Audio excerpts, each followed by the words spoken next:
जिन्होंने हमारी बेटियों के सिंदूर उजाले थे, वही कटे पिटे लोगों को हमने उन्हीं की बहन भेज करके उनकी ऐसी की तैसी करवाई। एक बार मोदी बेटी का इस तरीके का अपमान कोई भारतीय जनता पार्टी की सरकार का निकम्मा मंत्री ही कर सकता है।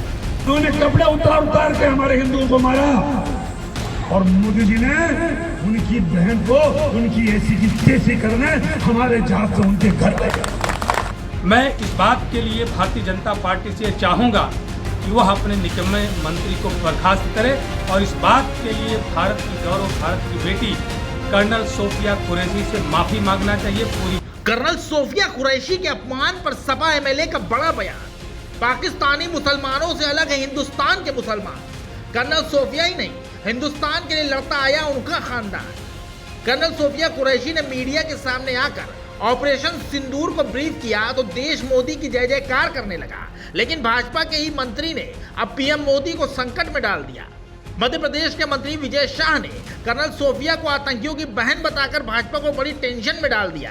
मंत्री के बयान के खिलाफ तमाम नेता मोर्चा खोल चुके हैं। वहीं समाजवादी पार्टी के विधायक डॉक्टर आर.के. वर्मा ने भी मंत्री और भाजपा को आड़े हाथों लेते हुए मांग कर दी कि वो निकम्मे मंत्री को बर्खास्त करें और कर्नल सोफिया से माफी मांगे। सपा विधायक ने मंत्री और भाजपा को यह क्लियर कर दिया कि पाकिस्तान और हिंदुस्तान के मुसलमानों की तुलना नहीं हो सकती। बेटी का इस तरीके का अपमान कोई भारतीय जनता पार्टी की सरकार का निकम्मा मंत्री ही कर सकता है।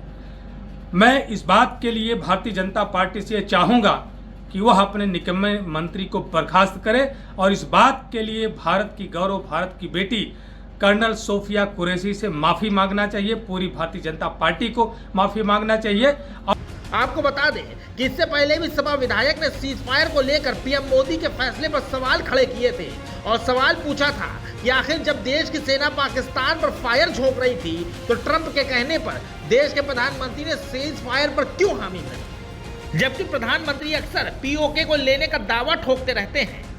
सेना पीओके पर तिरंगा फहराने का प्लान कर चुकी थी तो सीज फायर से उनका हौसला और देश का दिल तोड़ दिया गया।